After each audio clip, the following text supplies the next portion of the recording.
Welcome to our channel, SHÉSTYLÉ. If you love to learn wisdom, please just subscribe us. Today we are going to learn the story of Stonehenge. Have you ever been a picture of a picture of a Stonehenge and wonder who built it and why? Stonehenge is the name of the unique man-made Monument in Wiltshire, England. It is a worthy study of display the genesis of early because it's displayed genesis of early men and women. Besides that, it's just a cool sight. Stonehenge is made of several huge rock slabs weighing about 28 tons each. The 18-foot slabs of sandstone originally stood upright in a perfect circle that was about 100 feet in diameter. On the inside of that circle were some smaller blue rocks also standing in a circle, and inside that circle were even more rocks. These inner rocks were placed in the shape of horseshoes.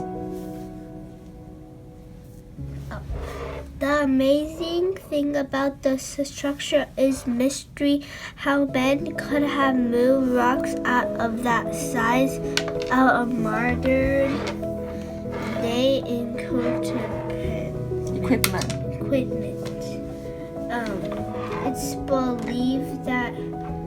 It is believed that some of the rocks were carried from far away as 30 miles.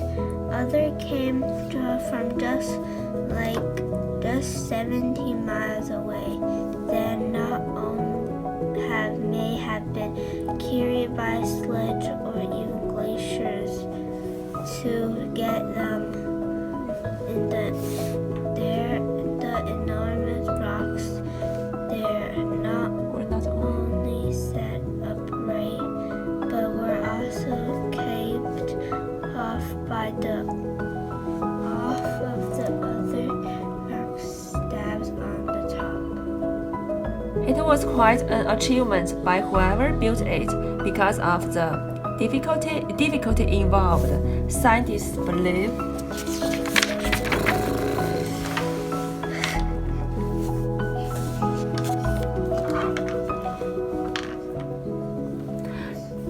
Stonehenge was built over several centuries, starting about 2000 BC.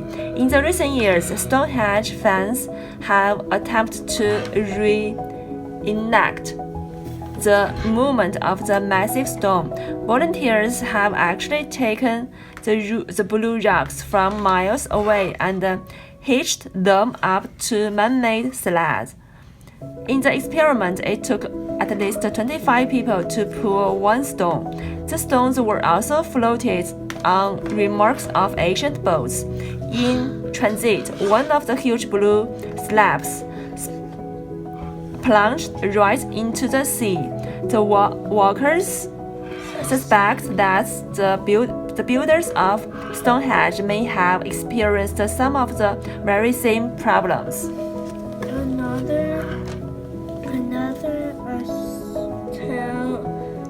Astounding feature of the Stonehenge.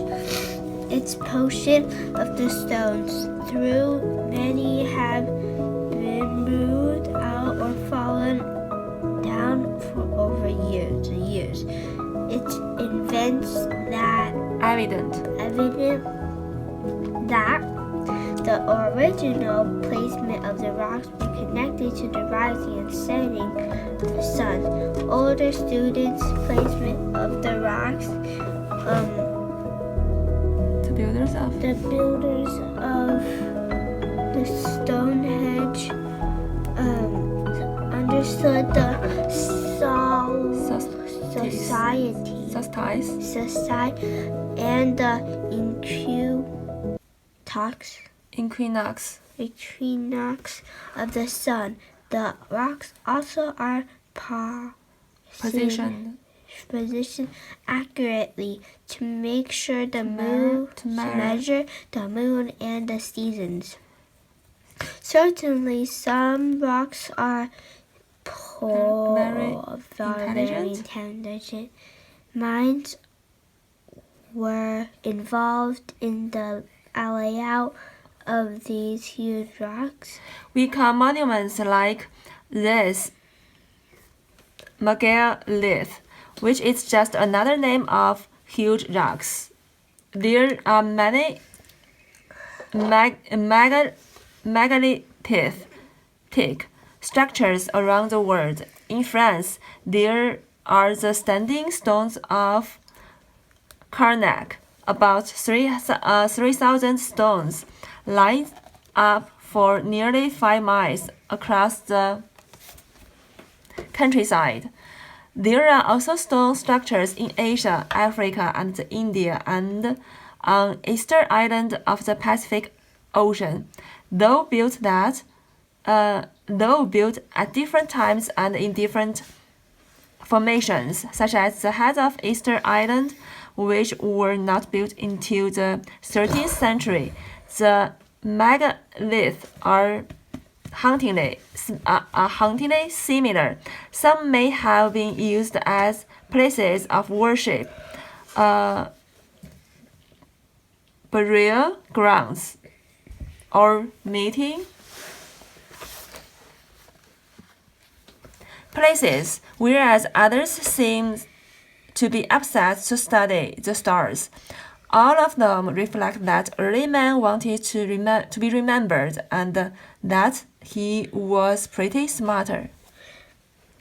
If you were to visit England today, you would see part of the Stonehenge. The government had to restore the site to look somewhat like it did nearly 4,000 of years ago. It would be a neat experience to touch something almost as old as Noah's Ark and to see the work of people who wanted to remember them.